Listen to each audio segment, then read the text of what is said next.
Bismillahirrahmanirrahim. Assalamualaikum warahmatullahi wabarakatuh. Alhamdulillahi rabbil alamin. Nahmaduhu wa nasta'inuhu wa nastaghfiruh. Wa na'udzu billahi min syururi anfusina wa min sayyiati a'malina. Man yahdillahu fala mudilla lahu wa man yudlil fala hadiya lahu. Asyhadu an la ilaha illallah wahdahu la syarika lah wa asyhadu anna Muhammadan abduhu wa rasuluhu la nabiyya ba'dah. Allahumma salli wa sallim ala nabiyyina wa qudwatina rasulina sayyidina Muhammadin wa ala alihi wa sahbihi wa man tabi'ahu bi ihsanin ila yaumiddin. Hadirin wal hadirat, jamaah sekalian, para pecinta sirah nabawiyah yang dimuliakan oleh Allah Subhanahu wa taala. Alhamdulillah, siang hari ini kita sama-sama bisa meluangkan waktu kita beberapa saat untuk menelusuri kehidupan orang yang mulia, junjungan kita Nabi Muhammad sallallahu alaihi wasallam. Mudah-mudahan dengan menelusuri kehidupan Rasulullah sallallahu alaihi wasallam menjadi penyebab kita mendapatkan syafaat beliau di yaumil akhir nanti. Amin ya rabbal alamin. Hadirin sekalian yang dimuliakan oleh Allah Subhanahu wa taala, menjelang kenabian beliau menyenangi uzlatun nafs, menyendiri untuk melakukan perenungan, dan pilihan tempat yang menjadi kesenangan beliau melakukan uzlah adalah Gua Hira. Dan dari Gua Hira ini pula Rasulullah SAW mendapatkan wahyu yang pertama. Gua Hira ini terletak 6 km dari Mekah Al-Mukarramah, di sebelah utara. Jadi kalau kita mau ziarah ke Gua Hira, mungkin sekarang ini tersedia banyak mobil, angkot, atau travel bis yang menyediakan ziarah ke Gua Hira. Letaknya kurang lebih 6 km dari Mekah, di sebelah utara Masjidil Haram. Tinggi Gua Hira ini sesungguhnya tidak terlalu tinggi. Dia kurang lebih tingginya sekitar 281 meter. Tetapi memang untuk naik sangat terjal. Sekarang sudah dibuatkan rute naiknya dengan tangga yang sudah disusun. Kami dulu sebelum tahun 2000 naik Gua Hira ini belum ada tangga yang tersusun, sehingga harus naik bebatuan. Dan pada waktu kami ziarah ke Gua Hira ini terjadi musibah di depan kami, karena 2 orang jamaah haji dari Turki terjatuh disebabkan menggelindingnya batu, dan itu terjadi persis di depan kami. Dari pengalaman ini kemudian pemerintah Saudi membuat undakan tangga, dan rute perjalanannya menjadi agak jauh, sehingga berjarak dari bawah ke puncak Gua Hira kurang lebih sekitar 650 meter. Inilah rute perjalanan ke Gua Hira.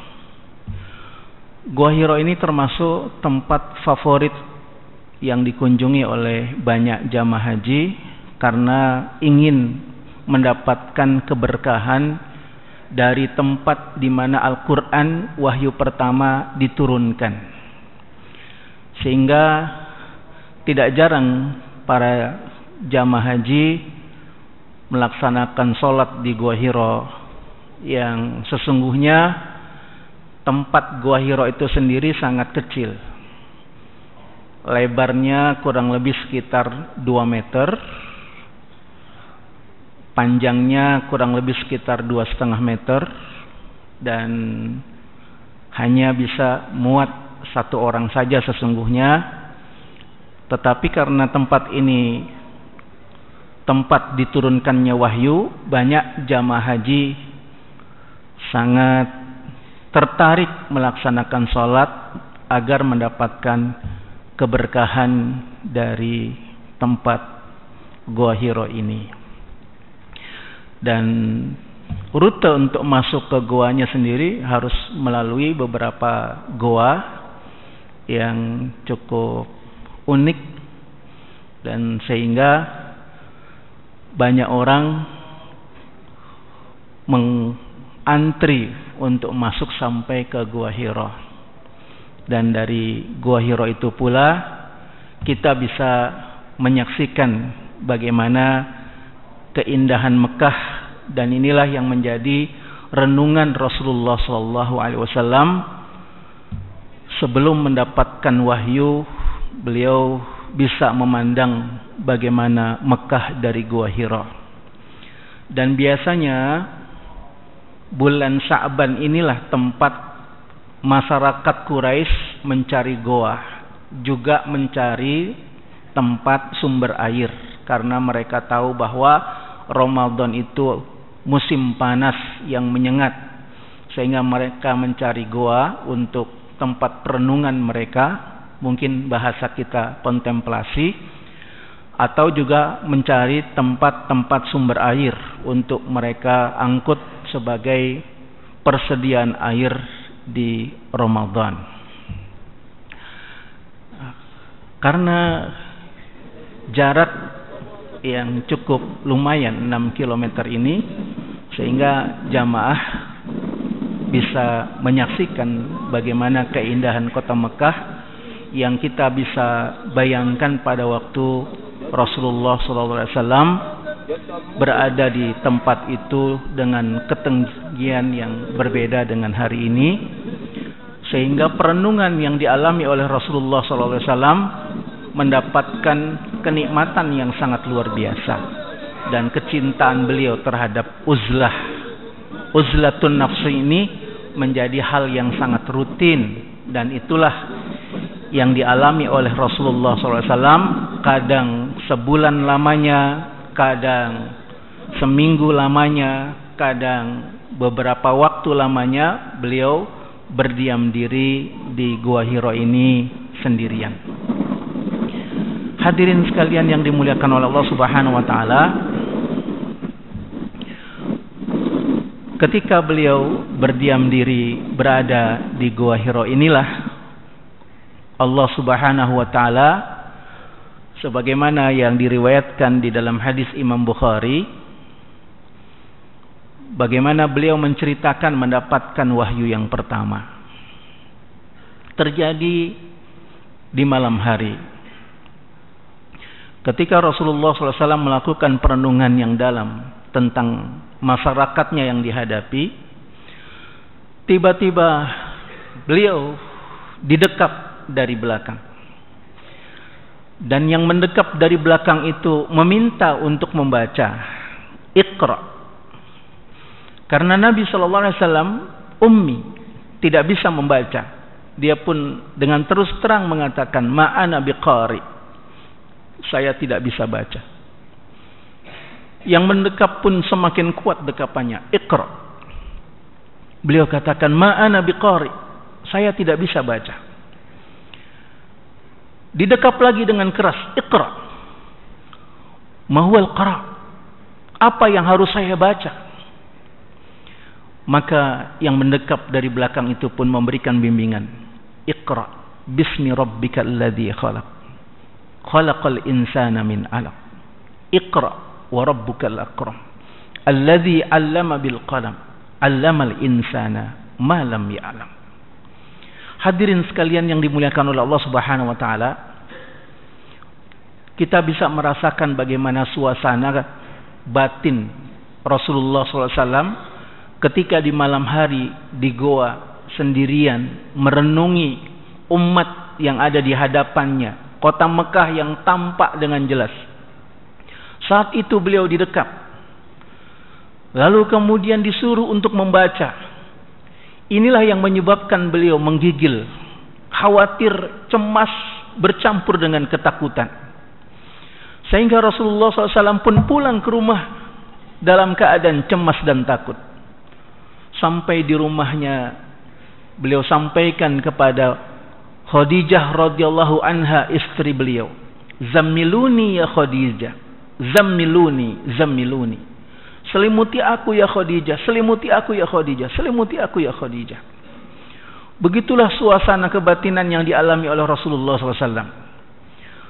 Melihat Rasulullah dalam keadaan menggigil ketakutan, Khadijah radhiyallahu anha membesarkan hatinya bahwa engkau tidaklah pernah melakukan sesuatu yang buruk ya Rasulullah.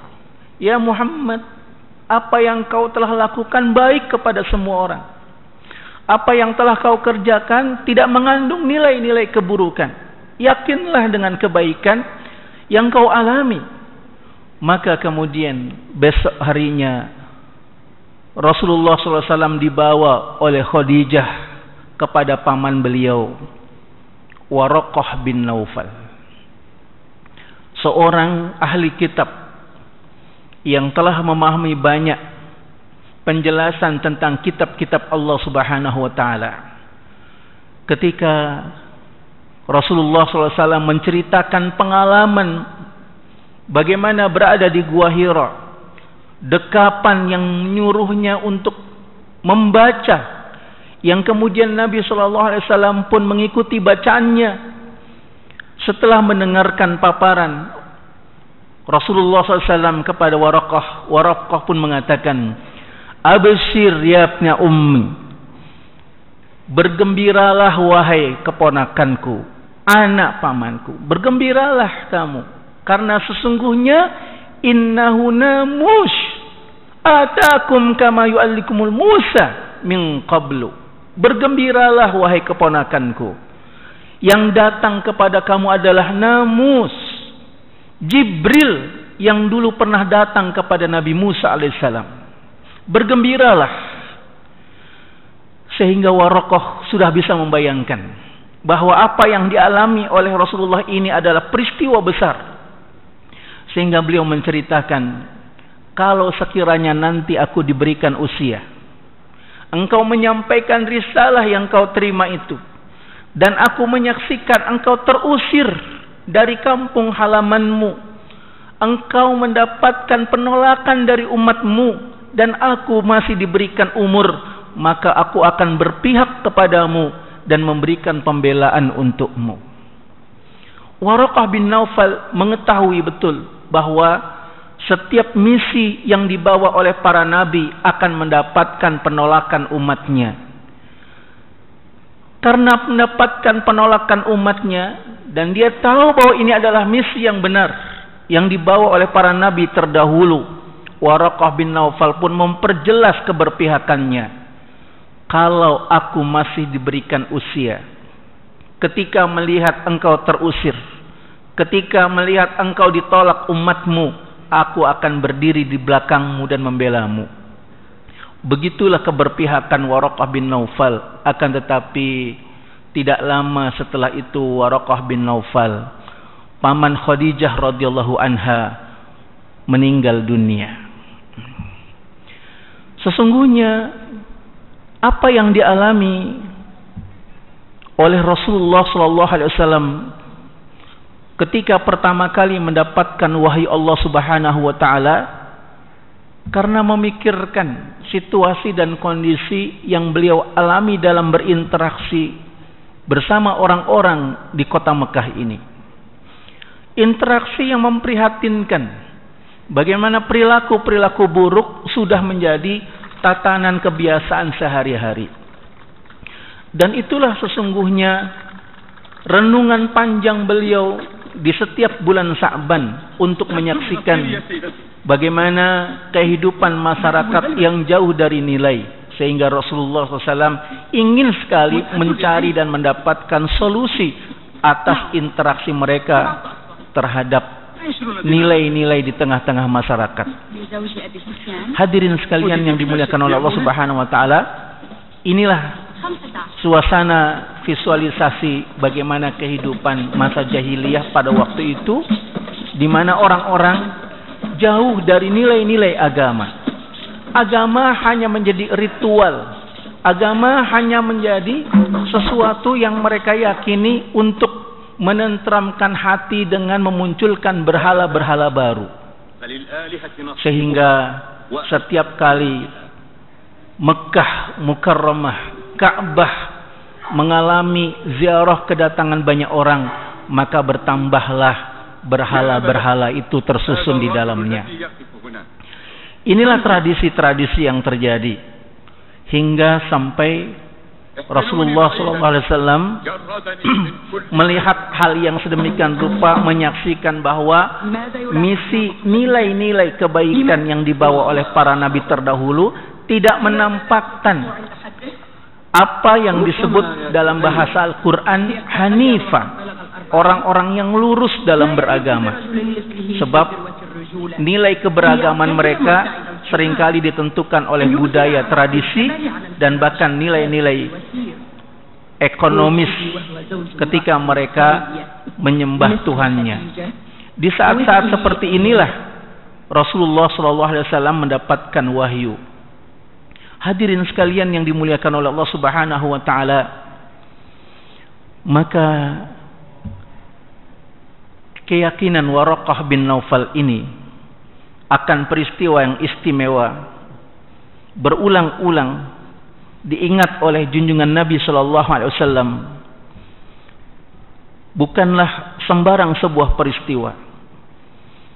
Dan peristiwa ini pula yang senantiasa dikenang, sebagaimana ketika Nabi sallallahu alaihi wasallam sudah menyampaikan risalah itu kepada orang-orang Quraisy, dan mereka mengatakan, wallahi ya Muhammad, ma taqulu ma yuharribuka mundu qadiman yuharribukal Arab. Wahai Muhammad, apa yang kau dakwahkan itu sesungguhnya sesuatu yang paling tidak disukai oleh raja-raja.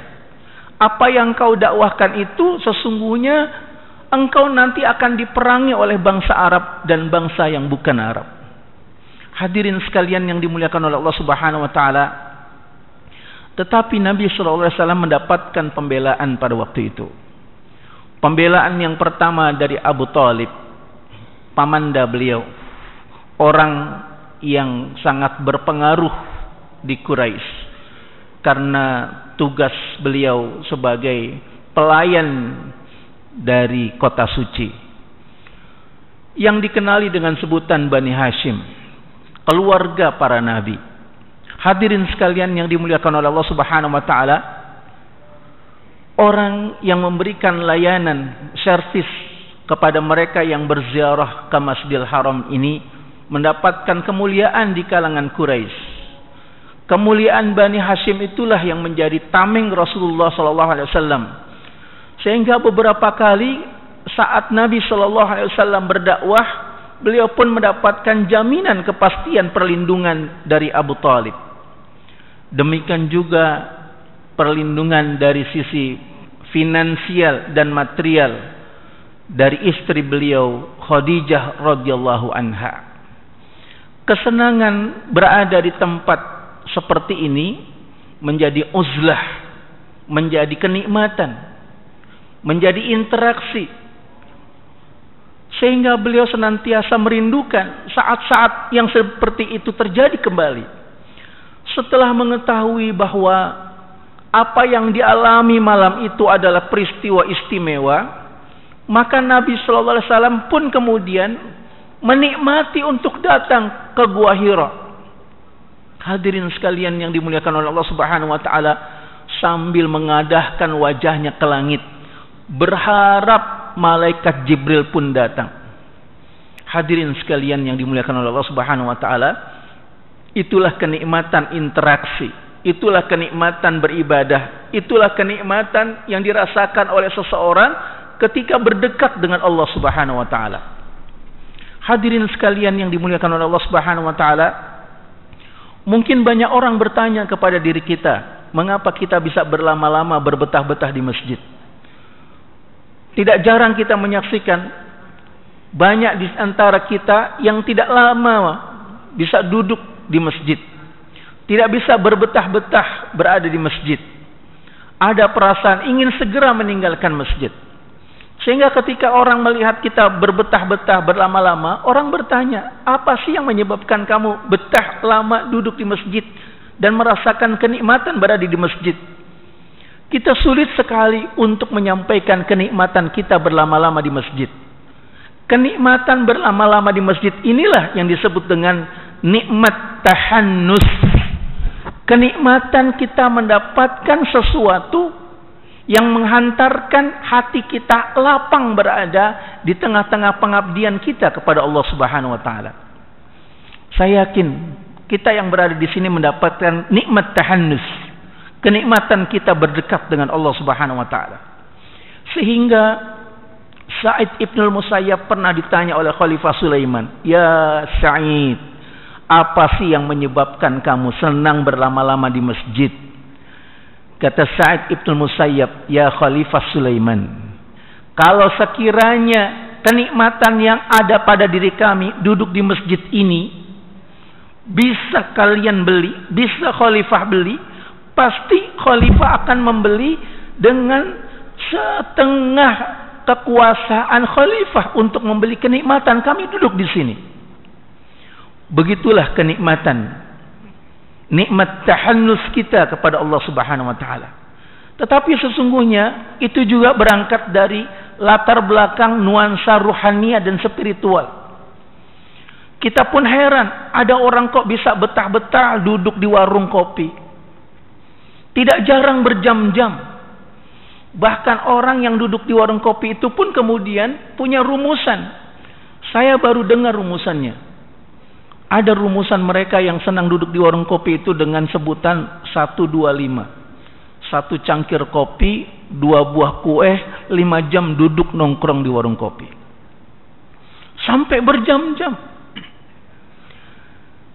Dan pernah kami mengalami sebelum sholat maghrib melihat seseorang duduk di warung kopi, keluar ba'da sholat maghrib masih nongkrong, sebelum isya masih nongkrong di warung kopi, ba'da isya masih juga nongkrong di warung kopi, sebelum subuh masih juga nongkrong di warung kopi. Setelah selesai subuh kami dekati, apa sih yang menyebabkan sebelum maghrib sampai setelah subuh masih nongkrong? Dia pun mengatakan kepada kami, "Ustadz, kalau Ustadz bisa menikmati duduknya kami di warung kopi, Ustadz pun akan duduk bersama kami di warung kopi."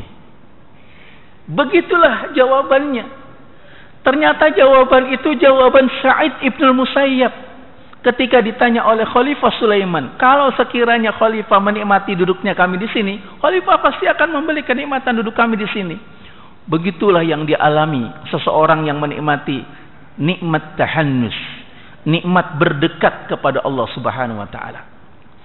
Oleh karena itu, hadirin sekalian yang dimuliakan oleh Allah Subhanahu wa taala, ketika seseorang merasakan kenikmatan kedekatannya berinteraksi kepada Allah Subhanahu wa taala, maka dia pun mendapatkan anugerah besar, energi spiritual.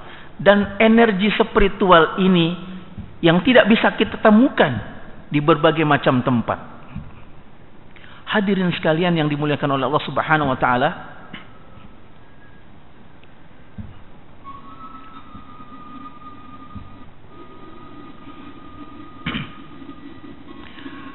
energi inilah yang membawa beliau menghimpun orang-orang yang berdekatan dengan beliau untuk ikut dalam barisan dakwah, barisan menyampaikan risalah.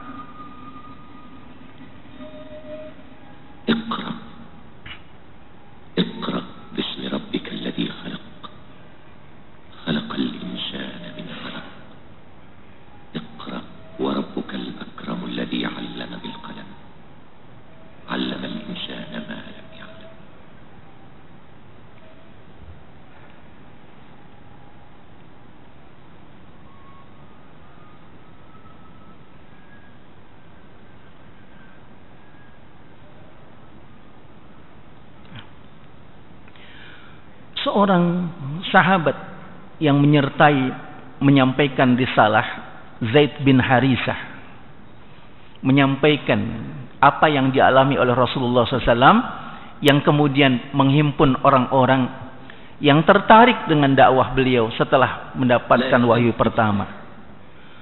Apa yang dialami oleh Zaid bin Harisah sebagai pelanjut juru bicara peristiwa di Gua Hira itu menghantarkan orang-orang berhimpun, dan kemudian Allah Subhanahu wa taala menamakan mereka dengan sebutan Sabiqunal Awwalun, orang-orang yang pertama kali menerima Islam.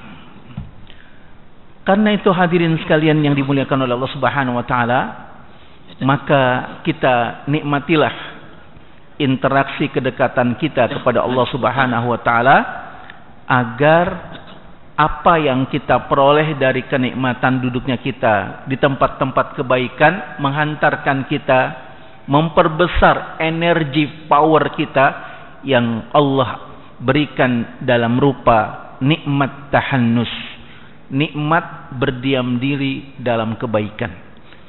Semoga Allah Subhanahu wa taala istiqomahkan kita dalam kebaikan. Semoga Allah Subhanahu wa taala hantarkan kita menikmati tahannus dan uzlah kita. Semoga Allah Subhanahu wa taala dekatkan hubungan kita kepada junjungan kita Nabi Muhammad sallallahu alaihi wasallam. Aqulu qauli hadza fastaghfirullah wa lakum, billahi taufiq wal hidayah. Wassalamu alaikum warahmatullahi wabarakatuh.